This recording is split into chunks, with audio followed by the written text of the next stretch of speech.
I am Bryan Hunter. I'm here to talk about user experience design, taking inspiration from the world around you. This is more of a beginner level, wide view of everything.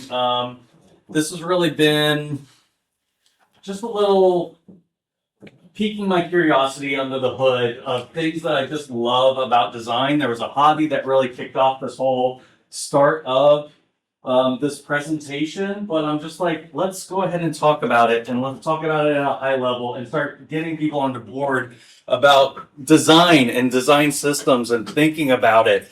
And I've always wanted to contribute back to the community too. I love NEDCamp. This is my third year here. I wanted to be able to contribute back because of the stuff and information and the love it has given me. So I'm very excited to pass this off. So these are some of the items these are the items I'm going to be covering, not some. But like, I love the analogy yesterday about user experience, that it is a house.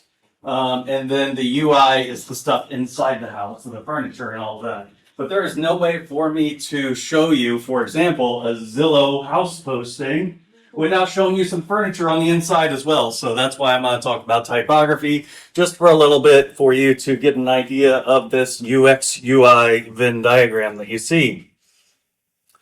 Okay, a couple of other opening notes. User experience, what we're talking about, if you've never encountered this, is a number of different design fields, including interaction design, information architecture, graphic design, and many others. But the heart of UX practice, identifying human needs and the needs that they have interacting with your system. I come from the world of higher ed, so a lot of my points may be higher ed focused, but we can also open it up for discussion if you want to talk about other things. I'm completely open to that. And remember, your process and your company's process always have something in common. They can always improve, always question the process. That's right, this random speaker right here is giving you permission to question your boss and your company about your process. Take that to the bank, use it. Well, this random guy said, why am I not talking about accessibility? Well, Aaron is going to be giving a talk for 45 minutes on such topic.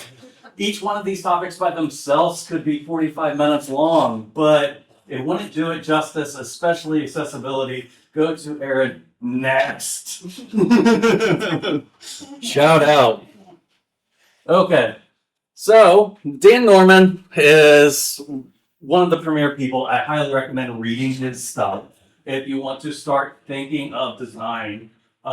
He was reflecting back on an interview in the book User Friendly about his career of the years he has been doing it. And here's a great quote from him. Realized that there wasn't any understanding of technology combined with psychology. We were building technology for people, but the technologists didn't understand people.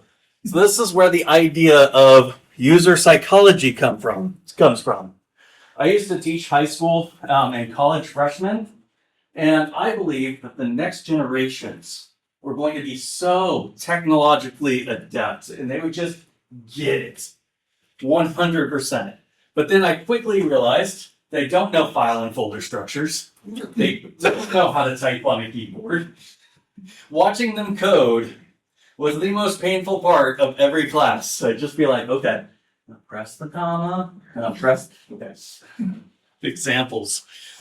So we need to understand our own processes for our audiences that we are working with. So we need to question everything.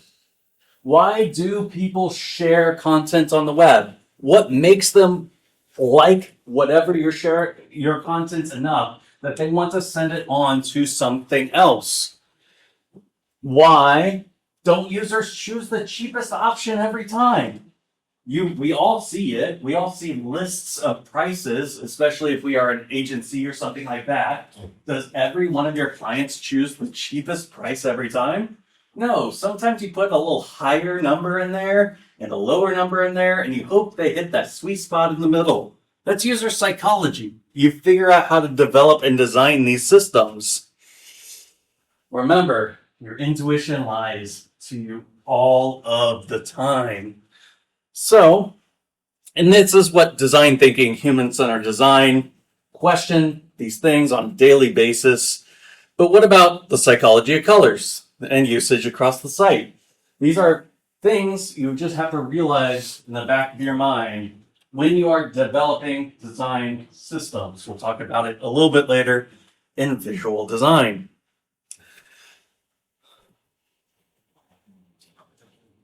So UX is the science of design, but we actually need to also motivate our users to be more effective in whatever systems that they're occupied in. Apps, all the way to video games, all the way to anything. If something works well enough for your audience, they should be able to predict what to do next. They'll build that mental model of what they're doing. They can get into a sort of Zen-like state in your designs. So your information needs to be organized. Oh, organization. Let's clean that house, and we got to do it. So let's look at something in our society you have a mental model of.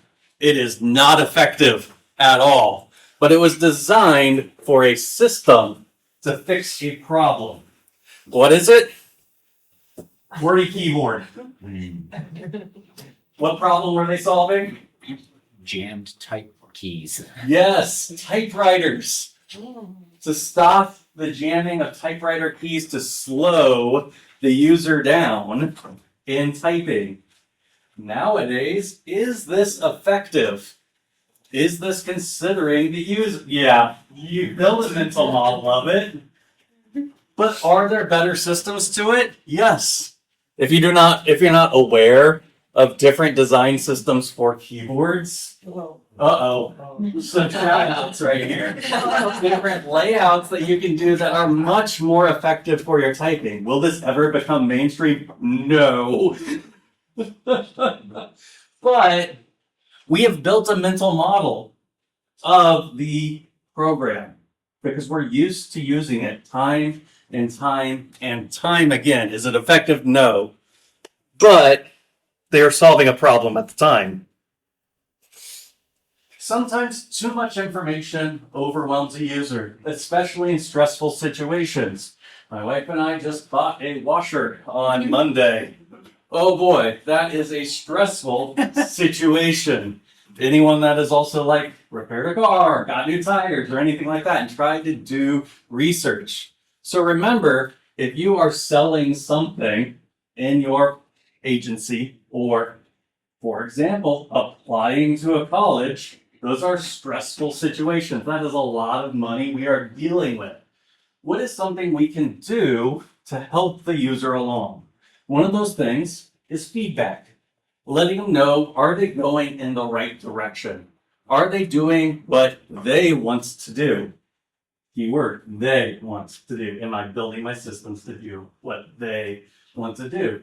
Our world is built around feedback. We see it and do it every day in making things tangible in the world around us. So, for example, some feedbacks that we have, push button, something happens. It's feedback. That click of the keyboard. You need that tactile feel. That hover so you know something is a button.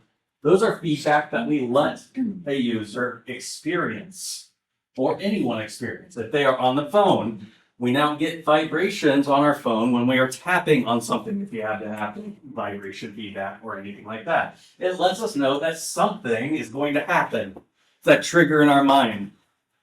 But there's also feedback that has to be conveyed on the screen, making sure, of course, the user is moving in the right direction or the ability to move backwards. Breadcrumbs. Easy, solved, check. So keep those in mind. Another thing, in a world without design feedback, how would our internet commerce systems even work? Let's question that a little bit. Why are you willing to purchase something with 1,000 positive reviews from people you don't know?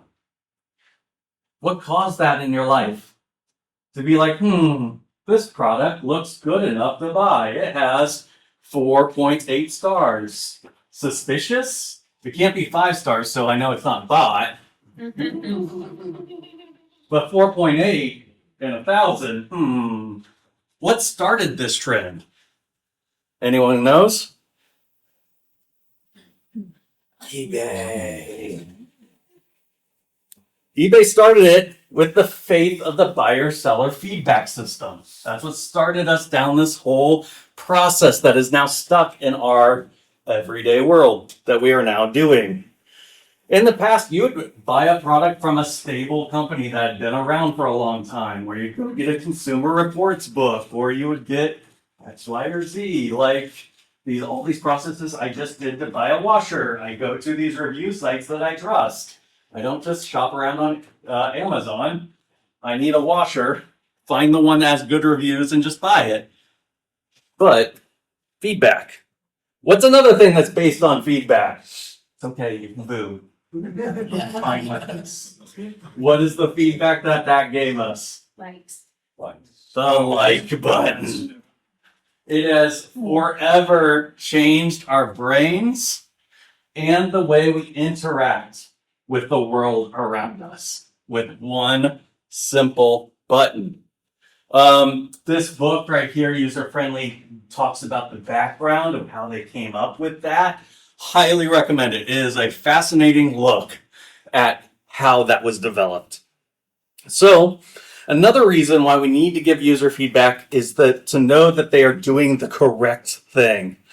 Steve Krug points out in Don't Make Me Think Revisited, another favorite book of mine, The Reservoir of Goodwill. So, when someone is navigating around on your site, they will like it until they don't. They will click around to their heart's content and then just give up. Why? This reservoir of goodwill that you have between you and the user, you have to realize it goes down if you start doing certain things. Putting sizzle. I love marketing words. Make it pop. Yeah.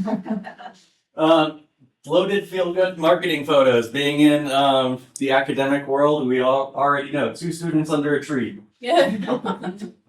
And the scroll. Do I have to scroll through this many pictures to actually get to what information I want? Yes, it is a reveal trailer. That's great, but I'm scrolling down to find out the price of whatever you're trying to sell me. What other things? You can punish the user for not doing the things the designer's way. Okay. I'm a parent of a 3-year-old. I will let you know if user was my kid and this was parents, that's not going to work. And they will be gone and doing their own thing or throwing a fit on the floor. I love to now imagine computer systems as my kid, and both of them make more sense in my daily life. Hiding information that users want.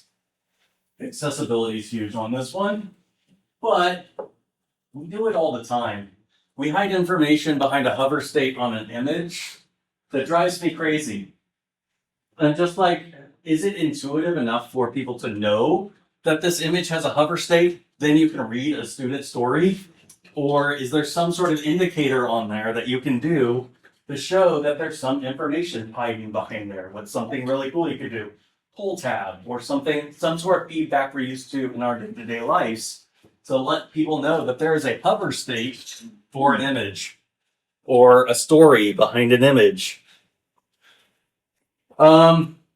Steve Krug pointed out each problem we, user, encounters on a site lowers that reservoir. We're always on the lookout for fake sincerity, disingenuous attempts to try to convince me, the user, that you care about me can be particularly annoying.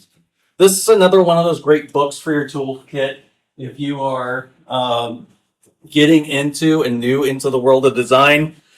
We can actually work on building that goodwill back up. So it is this push-pull between the user and the designers, or you, the agency, or anything like that. Number 1, use that user psychology. I'm not touching, so I can do this now. To know why your users are even coming to your site and get them to there as quick as possible, or at least tease them enough as possible. Psychology It's fun, so you use it in nefarious ways. That being said, we are a world of definitely diabolical stuff, and that's another conversation for another day. But make it obvious and easy to get people to know where they're going. Tell users what they want to know. Duh. I mean, I hope that is kind of obvious. Like, especially with higher ed, maybe help them get to tuition and costs a little bit quicker. Maybe. Save user steps whenever you can. Any bloat that you can take out, please think about that. Is it really necessary? Put effort into these processes. Make it easy to recover from errors. This is something that I wish we would do more as designers and developers in general. Apologize. Maybe an AI bot could help us with that, but be like, oh, I'm sorry, you were right. It's ChatGPT. I know I am. I'm always right. Ask my kid. Can you guys think of anything else that you have done to help your users, or any feedback you have gotten from your agency partners, anything like that? Like, this was an awesome feature that you'd like to share with others?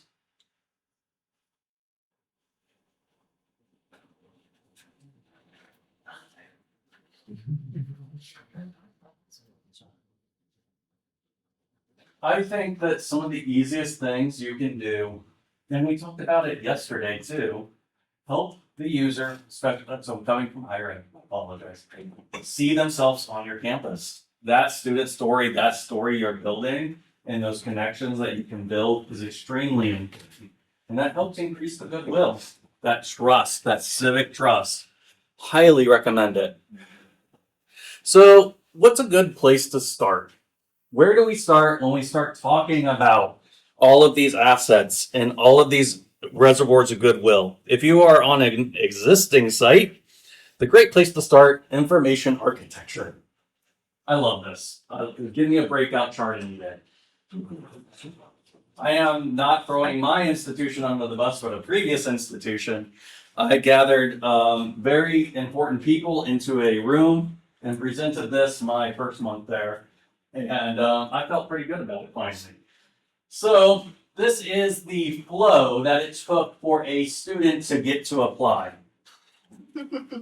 Homepage, first level, second level, apply. Apply 2, that actually just goes to apply 1. It's terrible. Just kidding. But also, like, considering your user, what student, what prospective student comes to your website on the first day and goes straight to apply? Oh, this looks like a trustworthy institution. I've seen your sizzle reel on leaked. I am going to immediately throw $10,000 at you. Take my money. Usually they want to come to a visit first. Usually they want to take some other interactive steps first. But when they are returning within those 30 days, usually that sweet spot, that 30-day window, get them to apply quicker. Or you just send them an email now. And have them go directly to apply from an email and skip all of this. But could we make this easier? Yes, we could. Please, let's make this easy. It's a big decision to choose for a college. Us parents that have kids that are almost in college realize this again. Us people that are now far away from college don't realize or remember how bad it was. But, you know, sometimes laying your cards all on the table, writing all of your sites down and putting them up on a whiteboard matters, and organizing it. So how can we organize this? Organize your menus based on your goals. These are called affinity grouping. If you've never done it before, I love this task. You can organize a menu in totally different ways, and it's all dependent on what you are doing. So agencies, this comes from your world, because you're working with lots of different partners. You can organize by task. What do you hope for them to do on your website? Make it as easy as possible. You can organize by time. We see this a lot. most viewed post, most recent, see this. Everyone else thinks this is cool. You have FOMO if you do not read my post. Time. Search. I think that this is going to become more and more. As websites become more and more complex, menus are just throwing a site search bar in there because they know that that is what people are doing more often than not. Or they're just going to Google or whatever search engine and just typing in your institution and what they're looking for. They don't want to navigate to your site anywhere. It's a different way to organize it. You can organize it by people. This is social media, essentially, and emulating that people feed of what friends and my prospective marketing targets are trying to get to me. We can organize that way if we want to. Your friends like X. Cool. Thanks. Delay in game, delay on the field. At least that was a wholesome picture. Yeah. Can you just Did you press the red button? It's still pressed, but the slide definitely died. Google updated. Aren't we happy that perfect timing? I approve this message. Well, where was I? Google's like, My "It looks like mojo." you're doing something very important. And people are watching. And people are watching. That's the important step. Love me. Yeah, if you're on the phone, it would just go slow. There we go. Okay. Back on track now. Okay. Another question you have to ask. Does your audience even understand the terminology of your industry? This is an example that I love to give because it makes people think a little bit differently about higher ed. Terminology should be familiar and consistent. I am going to call out Mount Holyoke just for a second, and I'll do it one more time.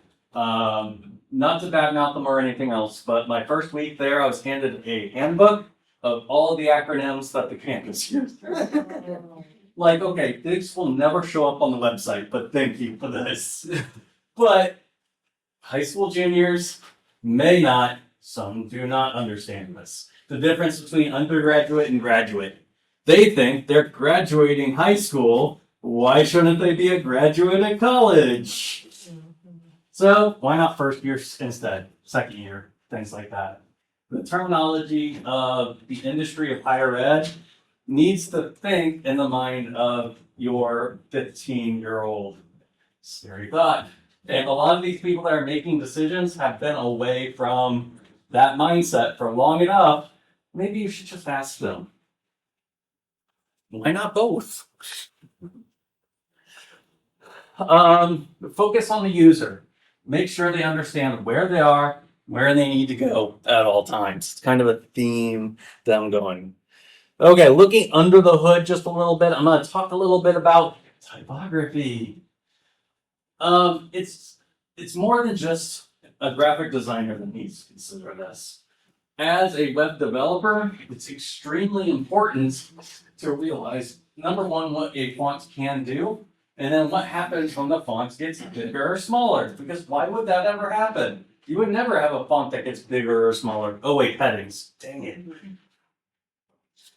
So keep that in mind. Form, figure, and function. It's pretty simple, but it's beyond looking good. So let's take an example of the world around us.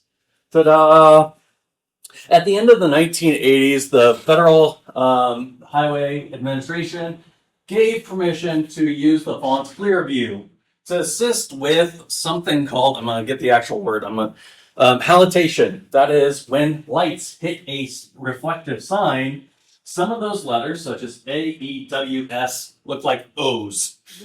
Especially with your classic highway Gothic, is what that font, if anyone loves typography, is called. Another cool thing about it was studies of people with dyslexia, and to see how effective that it was.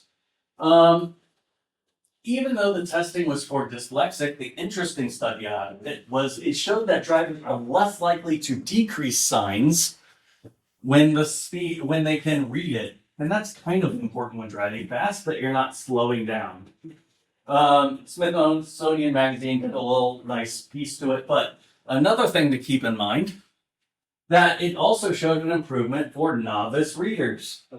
What novice readers do we have on our website? It's English as second language.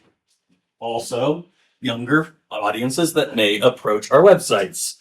So, 30 states have adopted said Clearview, usually for replacing older signs. The FHA has backed off on making this permanent and now gives states options if they want to use Clearview or not. There's a lot of people that are complaining because they don't like seeing the changes in signs as they're driving around. And Clearview does have problems, especially when it's a white and blue background or reflective. But good news, ding, ding, ding. February 2025, they have actually approved brand new Gothic fonts. Government can do something. So here's the old one. So what really changed was the S and the W, especially in different types of fonts. I have my own problems with it. Mainly the whole go thick that happens with typography. Go thick. But it's a step in the right direction. It's inspiration from our world around us. Another cool thing, what about inside the car? Researchers at MIT has partnered up typeface company Monotype to make a great humanistic design that for some reason we don't need to be distracted in the car for. Great. This is very important, is figuring out best ways to communicate fast speeds. Where else do we do that? Websites.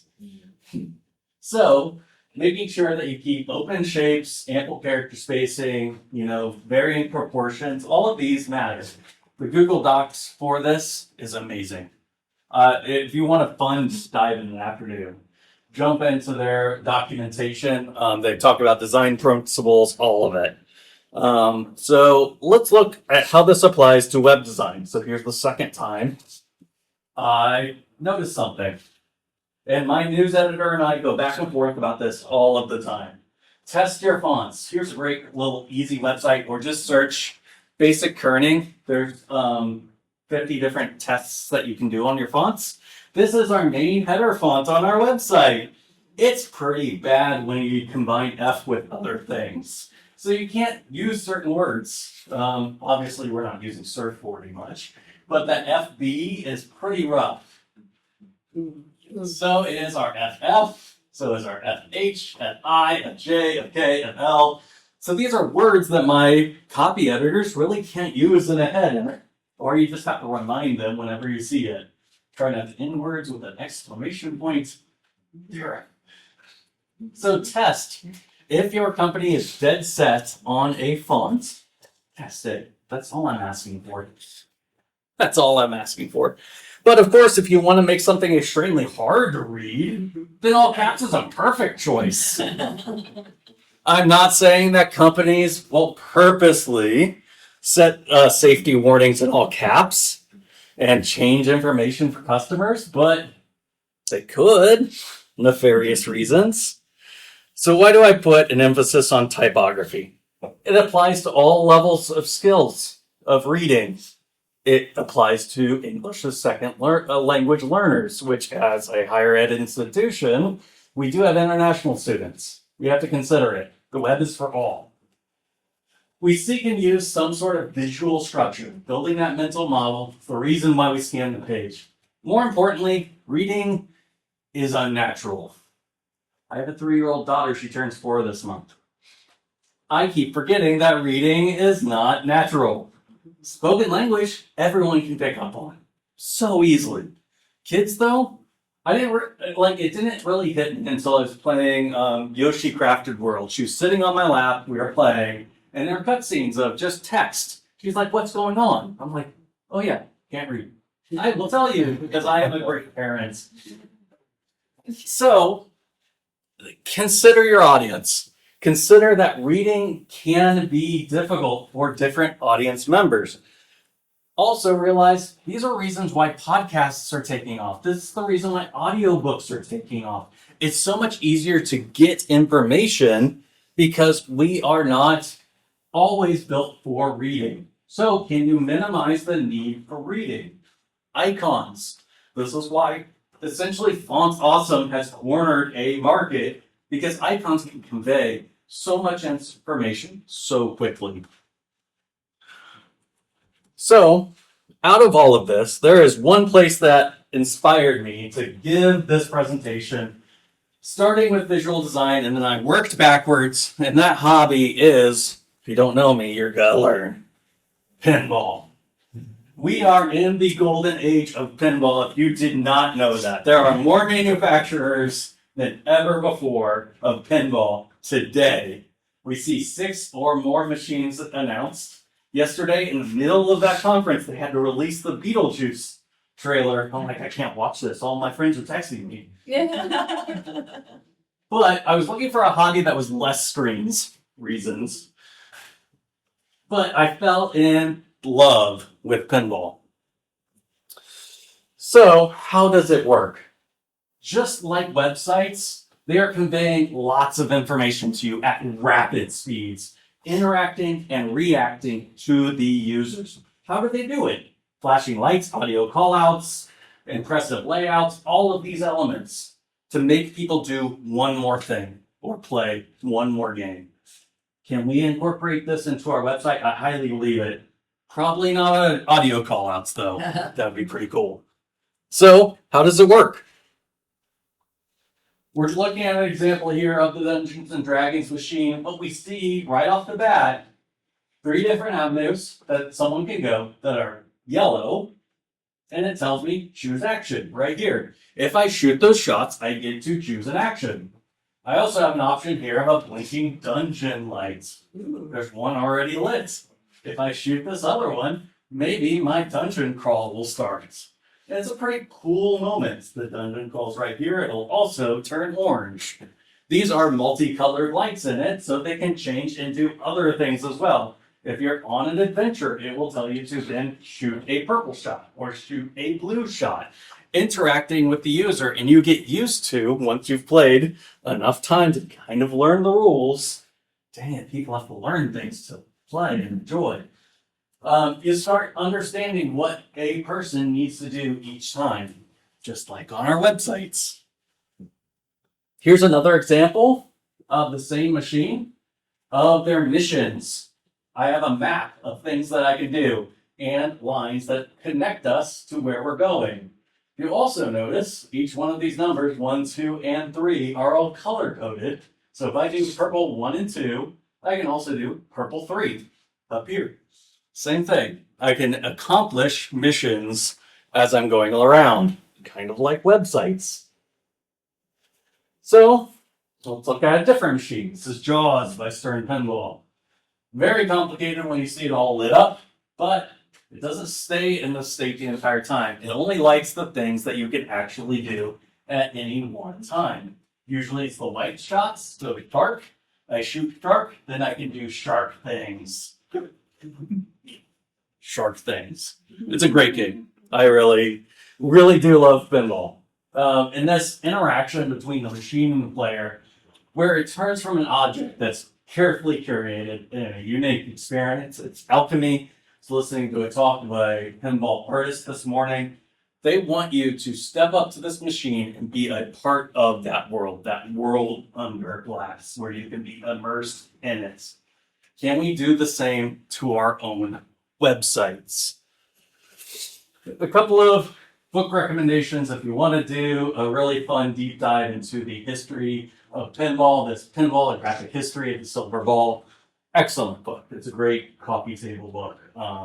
And it just shows you this incorporation of all of these different things that we have talked about. Psychology, architecture, typography, to build one big story, one big moment to tell what they want to do. So let's wrap it up and put it all into practice. Basic example here. I have my navigation head bar here. You can bedazzle it all you want. Your home hero image or video if you want. This welcome to the site so they know where they're going, and then color code each one of these. As a higher ed institution or any design person has a design book and we have all of these secondary colors that we never actually use, why not incorporate it more into our website? And then once they click on one of these items, we can appropriate and use those colors again to let people know where they're going. Application process, I have one more step to go. Application. I need some feedback. This is really bad for higher ed. I'll just point that out. That usually when you apply, more than just a hey, thank you for applying, maybe you should put a note in there when they expect a response as well. Because there's a lot of times, I've been in higher ed now 7 years. How many times do you get emails like the next week? Where am I at with my application process? It takes a little bit of time. Let them know, give them feedback as much as you can. As some final notes, if you want to dive more into the world of pinball, I love coming out here to Providence. Pinballmap.com can find you your local pinball places wherever you are. Texas and Portland, Maine has a great one. I haven't been there yet. Silver Bowl Mania? No, Arcadia has one. Arcadia. Yeah. I found one out. There's one in Pawtucket, isn't there? The Pinball Museum. Yes. Yeah. EMP, right near here, the Electromagnetic Pinball Museum. I love Mike. He's he's a great guy to get to know. And if you ask him for a personal tour, he will give you one. Yeah. $10 per person, all you can play. It's great. Every room is a different decade of pinball machine.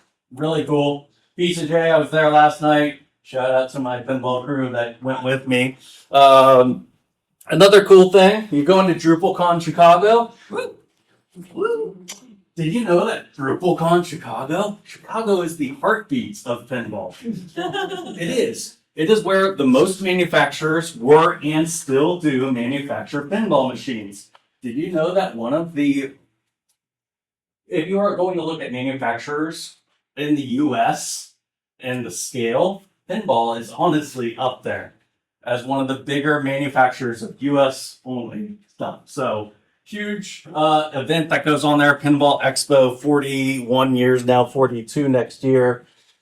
If you want to get into it local, if you are here in New England, there's also a local conference that comes up 9th through 12th. Huge event. It's a blast. If you want to read more, if you're a reader like I am, here's some recommendations I have on top of those other books. Simple and Usable for interaction design. Sometimes when you make things simpler, it doesn't make it easier. So keep that in mind. Yeah, I may want to strip out everything to the website.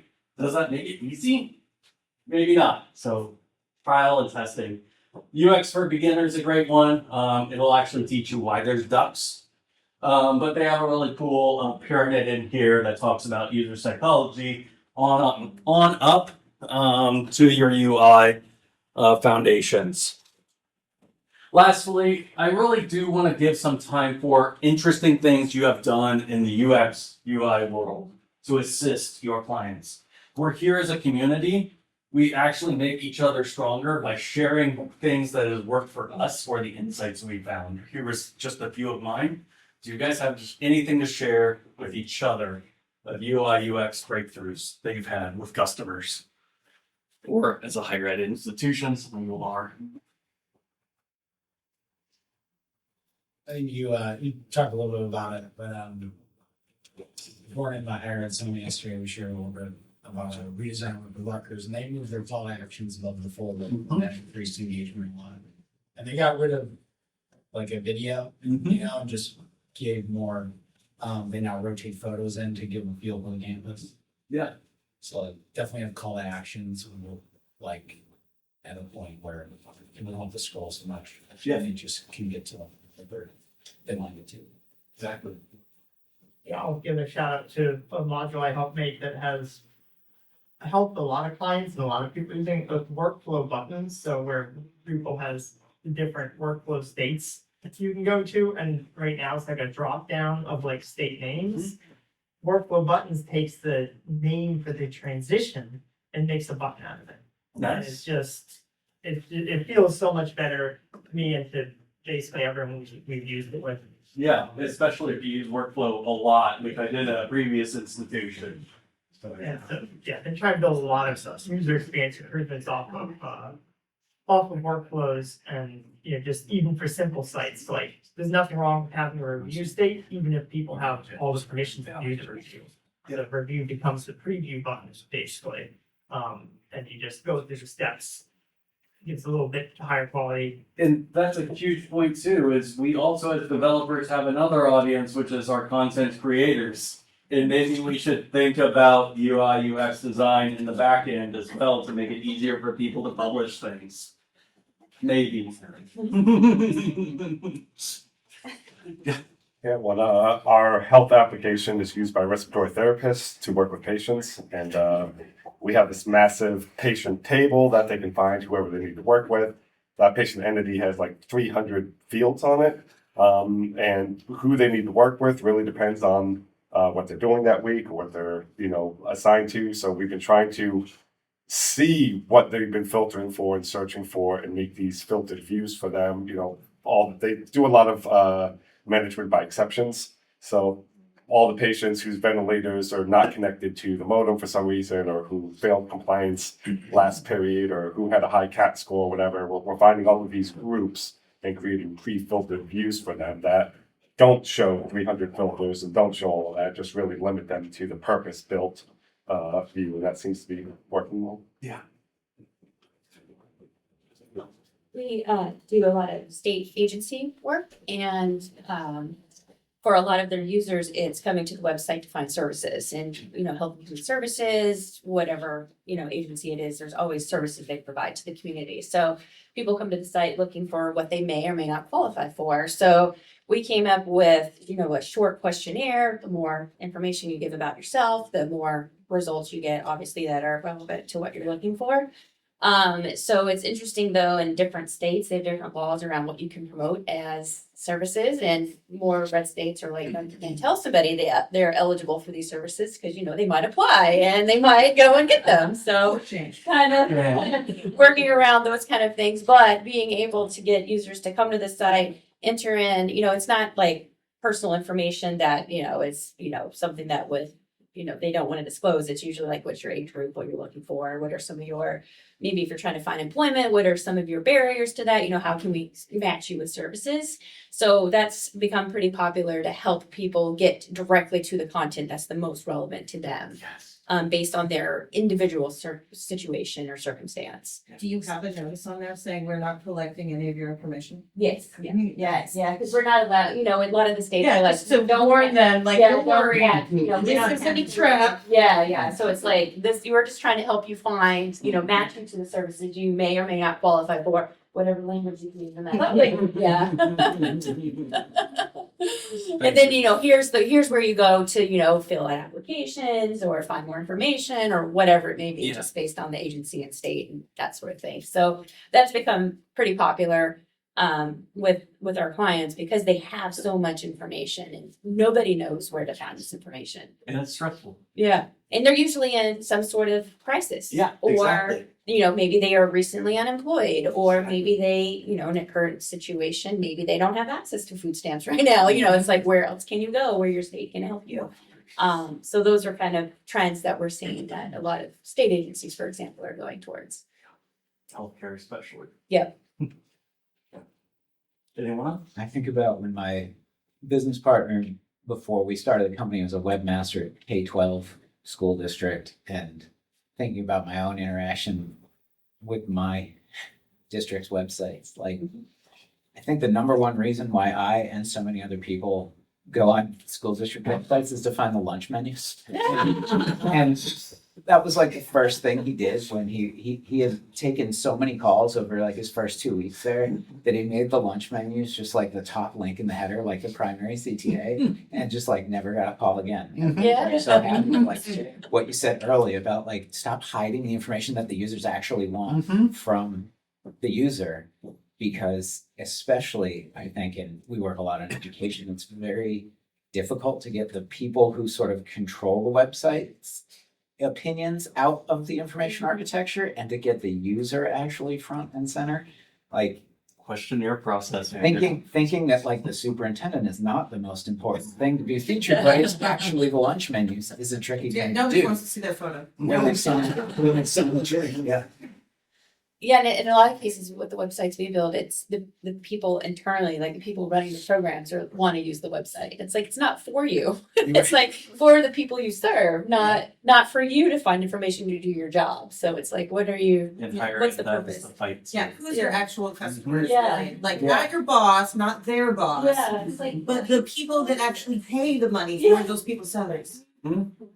step up for the menus. I need to know some of the recipes. Yeah, Recipes, that would be nice. Kids will The only. lunch lady bars for all the it's kids. cheesy bread. I'm still trying to figure out for my kids Yeah, where it's this just is. right. Yeah, and it's like, is it like this place? Is it like, no, I need the recipe. That's that recipe. Picky kid eaters. Yeah. Yeah. I thank you all for coming. Thank I'm gonna press the red button.